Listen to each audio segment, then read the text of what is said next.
నమస్తే సార్, మీ పేరండి? హరి గారు ఏం చేస్తుంటారు సార్ మీరు? Private employee. సార్ ఎక్కడ ఉంటారు సార్, మీది ఏ ఏరియా అండి? అది రైల్వే కాలనీ. ఓకే సార్, రాష్ట్రంలో గత 5 సంవత్సరాలుగా వైసీపీ ప్రభుత్వం చూశారు, జగన్ గారిని ముఖ్యమంత్రిగా చూశారు. మరికొద్ది రోజుల్లో ఎన్నికలు జరగబోతున్నాయి. ఈసారి రాష్ట్రంలో ఏ ప్రభుత్వం వస్తే, ఎవరు ముఖ్యమంత్రి అయితే రాష్ట్ర అభివృద్ధి బాగుంటుంది, మీలాంటి వాళ్ళకి బాగుంటుంది అనుకుంటున్నారు? చంద్రబాబు నాయుడు గారా, జగన్ గారా? ఏదైనా ఏంటంటే డెవలప్మెంట్ కావాలి. డబ్బులు ఇస్తున్నారు జగన్, కానీ ఇచ్చినా ఏంటంటే అది యూజ్ చేయట్లేదు కరెక్ట్. ఏదైనా ఎవరు వచ్చినా ఏంటంటే ఫ్యాక్టరీస్, ఎంప్లాయ్మెంట్ అది వస్తే బాగుంటుంది. సో ఈ ప్రభుత్వంలో ఎంప్లాయ్మెంట్ కానీ డెవలప్మెంట్ కానీ మీకు ఏమైనా కనిపించిందా? ఏం కనిపించలేదు. ఓన్లీ డబ్బులు పంచడం తప్ప. ఒక 20%కి డబ్బులు పంచుతున్నారు, 80% దగ్గర లాగేసుకుంటారు. అది అందరికీ తెలిసిందే. కామన్గా 100%కి ఎవరు న్యాయం చేయలేరు. కానీ ఏంటంటే అన్నీ రేట్లు పెరిగిపోయి ఏ విధంగా అయితే డబ్బులు ఇస్తున్నది 20%కి ఇస్తున్నారు జనాలకి. అమ్మఒడి ఏవో సంథింగ్ ఇస్తున్నారు డబ్బులు, కానీ తీసుకోవడం అనేది 100 మంది దగ్గర తీసుకున్నారు. ఎగ్జాంపుల్ కరెంటు బిల్లులు పెంచేసి, చెత్త పన్ను, ఇవన్నీ ముందు లేవు కదండి. హౌస్ ట్యాక్స్ కూడా మ్యాక్సిమం 10 to 15% పెరిగింది. ఇంతకుముందు 18-19లో 4000 సంథింగ్ కట్టేవారు, ఇప్పుడు 6500 అయిపోయింది హౌస్ ట్యాక్స్. అది అందరి మీద పడుతుంది కదా, ఇచ్చేది కొందరికి ఇస్తున్నారు, అది అందరి మీద పడుతుంది. అలాగే కరెంటు బిల్లు చాలాసార్లు పెంచారు. ఇంతకుముందు సేమ్ 300 యూనిట్లు నాకు వస్తే 800-900 బిల్లు వచ్చేది. ఇప్పుడు అదే 300 యూనిట్లు వస్తే 1600-1700 పెరిగిపోయి ఎవ్రీ మంత్ అది బర్డెన్ కదా కరెంటు బిల్లు అని. చెత్త పన్ను అనేది అది లేదు ముందు కూడా, అందరికీ తెలిసింది. అది కూడా వేస్ట్. తర్వాత ఇంక లిక్కరు అని అంటే ఆవిడ ఇష్టం కాడ తాగుతాడు, అది అనవసరం. కానీ అయినా సరే ఒక ఎగ్జాంపుల్, శ్రీకాకుళంలో తయారయ్యే లిక్కర్ బీర్ అనేది పక్కన ఒరిస్సాకి వెళ్తే 130-140కి దొరుకుతుంది. అదే మన జిల్లాలో, శ్రీకాకుళం జిల్లా, మన ఆంధ్రప్రదేశ్లో తయారైంది మనకి ఎంతకు దొరుకుతుంది? 300 పెడితే కానీ దొరకట్లేదు.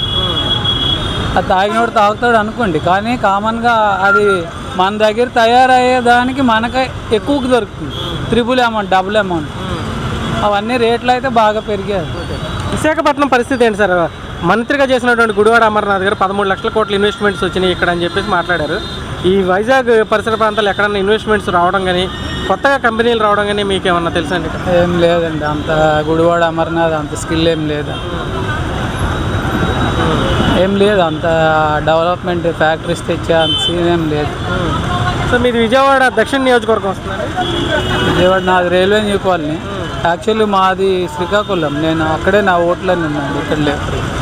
సార్ ఇక్కడ వైజాగ్ ఎంపీ పరిస్థితికి వస్తే, ఇక్కడ విశాఖ స్టీల్ ప్లాంట్ అయితే ప్రైవేటీకరణకి చాలా వరకు అడుగులు పడిపోయినాయి. రైల్వే జోన్ రావాలి మీకు, ఉత్తరాంధ్రలో వెనకబడిన జిల్లాలైన వాటికి నిధులు పట్టుకురావాలి. సో ఈ ప్రాంతంలో ఎంపీగా ఎవరు వస్తే బాగుంటుంది, భరత్ గారా, ఝాన్సీ గారు? భరత్ గారే బెటర్ అండి, ఎందుకంటే ఝాన్సీ లాస్ట్ ఎలక్షన్లో కూడా లేరు. తను విజయనగరం లోకల్ కాదు. సో భరత్ గారు వస్తే పర్లేదు. ఏదొచ్చినా ఏంటంటే ఆటోమేటిక్గా రూలింగ్లో ఏది ఉంటే వాళ్ళు వస్తే ఏదో నిధులు వస్తాయి. ఆటోమేటిక్గా రూలింగ్లో వైసీపీ టీడీపీ వచ్చిందనుకో ఏం రాదు. అదే టీడీపీ వచ్చి వైసీపీ వాళ్ళు ఉన్నారనుకో నిధులు రావు. సో ఇక్కడ ఏమన్నా సాధించారు సార్? 25 మందికి పైచీలకి ఎంపీలు ఇచ్చారు కదా వైసీపీకి. సో మన రాష్ట్రానికి రావాల్సిన ఏమన్నా వైసీపీ ప్రభుత్వంలో వచ్చినాయంటారా? కేంద్రం లేదండి, ఏమొచ్చింది? చంద్రబాబు నాయుడు ఉన్నప్పుడు ఏది ఉందో అదే ఉంది. తర్వాత ఏం రాలేదు కదా, స్పెషల్ స్టేటస్ అని రాలేదు, పోలవరం అవ్వలేదు, ఏవి అవ్వలేదు, అలాగనే ఉన్నాయి. డబ్బులు అయితే మాత్రం పంచుతున్నారు. పేదోళ్ళకి డబ్బులు డైరెక్ట్గా వెళ్తున్నది అన్నది వాస్తవం. డెవలప్మెంట్ పరంగా ఏం లేదు. సార్ మరి క్యాపిటల్ గురించి మీ అభిప్రాయం సార్? రాష్ట్రానికి ఒక క్యాపిటల్ అన్నారు, ఇప్పుడేమో 3 క్యాపిటల్స్ అంటున్నారు. మీ అభిప్రాయం ఏంటి? రియల్గా నేను వైజాగ్లో ఉంటున్నాను 25 ఇయర్స్ నుండి. క్యాపిటల్ ఉన్నా ఉండకపోయినా Vizag already developed city. Plus ఏంటంటే వైజాగ్ ఇంకా డెవలప్ చేయవలసిన అవసరం లేదు. డెవలప్ చేయాలి అని అంటే క్యాపిటల్ తెచ్చి డెవలప్ చేయని అవసరం లేదు, ఇండస్ట్రీలు తెచ్చి డెవలప్ చేయొచ్చు. ఒకటి ఉంటే ఎక్కడైనా మంచిదండి. ఇప్పుడు 3 దగ్గరలో, ఇప్పుడు ఇంతకుముందు తక్కువ జిల్లాలు ఉండేవి, జిల్లాలు పెంచారు. జిల్లాలు పెంచడం వల్ల కూడా ఏంటంటే ఎమ్మెల్యేలు, ఎంపీలను పెంచారు.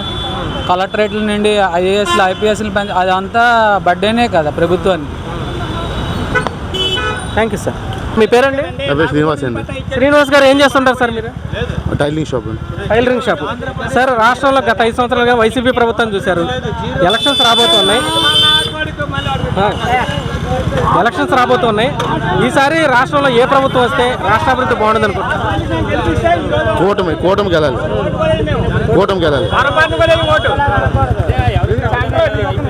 కూటమికి వెళ్ళాలి. సో ఎందుకని సార్ ఎలా ఉంది 5 సంవత్సరాల నుంచి పరిపాలన?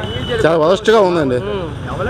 ఈ తినే వాళ్ళకి తినలేదు, తాగే వాళ్ళకి శుభ్రమైన మందు లేదు, అభివృద్ధి లేదు, ఏమీ లేదు. ఇప్పుడు చెప్తున్నారు, మీరు వినే ఉంటారు. ఇప్పుడు మీకు ముందే ఒక అతను చెప్పాడు, సంక్షేమ పథకాలు ఇచ్చారు కదండి, ఇంకేం కావాలి ప్రజలకు అంటున్నారు. అభివృద్ధి సంక్షేమం అనేది ఏ ప్రభుత్వానికైనా మెయిన్. ఈ ప్రభుత్వంలో ఏముందని మీరు భావిస్తారు? ఏం సోమపోతు చేయండి, సంక్షేమ పథకాలు ఉన్నాయండి, దానికి అభివృద్ధి ఎక్కడ ఉందండి? సంక్షేమం చేసామంటే అభివృద్ధి చేసి సంక్షేమం చేయాలి. అభివృద్ధి చేసినా సంక్షేమం చేస్తే బాగుంటుంది. మనకున్న హెచ్డిఎఫ్ అన్నీ కూడా ప్రైవేట్ కంపెనీ కూడా చాలా పోయాయి. మన రుషికొండకి బోడిగుండు చేశారు, వైజాగ్ని దోచేస్తున్నారు. విజయసాయి రెడ్డి సగం దోచుకెళ్ళిపోయాడు, మిగతాది ఇప్పుడు జగన్ దోచేస్తుంది. మా వైజాగ్ ఆంధ్రప్రదేశ్కి ఉన్నది ఒక వైజాగే. ఆ వైజాగ్ దోచేస్తే ఇంకా ఆంధ్రప్రదేశ్ ఏం తినాలి? ఓకే సార్, ఇక్కడ యాక్చువల్గా 13 లక్షల కోట్ల పెట్టుబడులు తెచ్చాము అని చెప్పి మంత్రిగా పనిచేసిన అమర్నాథ్ గారు చెప్పారు. విశాఖపట్నంలో కొత్తగా ఏమన్నా కంపెనీస్ వచ్చి ఇక్కడ ఏమన్నా ఎంప్లాయ్మెంట్ జరిగింది సార్ పిల్లలకి? సార్ ఆయనకి కోడిగుడ్డు కంపెనీలు తప్ప ఇంకేం తెలియదండి. బొబ్బట్ల కంపెనీలు ఏమంటారు కదా, అవి తప్ప ఇంకేం లేదు. ఇంకా ఆయన కోడిగుడ్డు పెట్టలేదు. ఇంకా పొదిగిన తర్వాత ఆయన ఏం చెప్తారు? 13 లక్షల కోట్లు పెట్టుబడులు తాలేదు, 13 లక్షల కోట్లు అప్పులు చేశారు. సార్ ఇప్పుడు విశాఖపట్నం స్టీల్ ప్లాంట్ ప్రైవేటీకరణ జరగబోతోంది. ఆల్మోస్ట్ చాలా వరకు ఈ ప్రభుత్వంలోనే జరిగింది. విశాఖ రైల్వే జోన్ కూడా రాలేదు.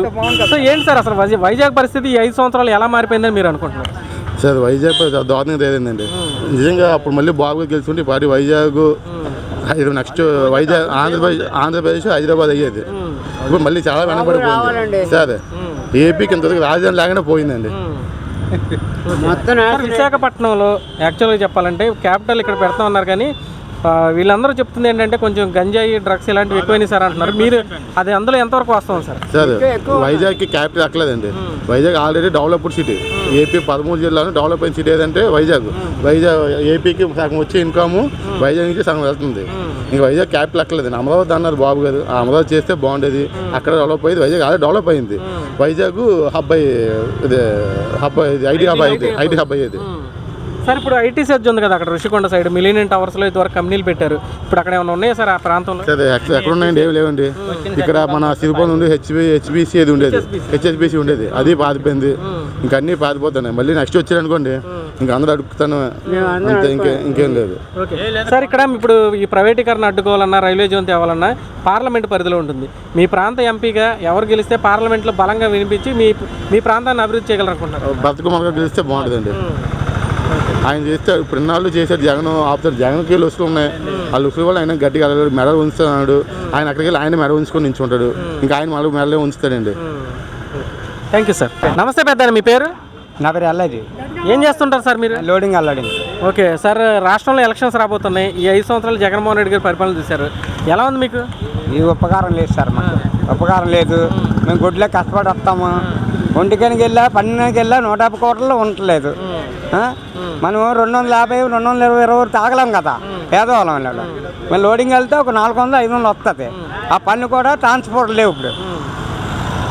ఇప్పుడు ఎంప్లాయీస్ కూడా ట్రాన్స్పోర్ట్ ఉండి ప్యాకింగ్ మూవర్స్ చేసేవాళ్ళు, అవి కూడా లేవు. పేదవాడు నెలిగిపోతున్నాడండి. మేము పేదవాడు నెలిగిపోతున్నాడు. ముందు మీద అభిప్రాయం మీద అయిపోయినంటే మన రాజశేఖర గారు చాలా దేవుళ్ళు అట్టాడు. దేవుడు అతను తేడా ఉండదు.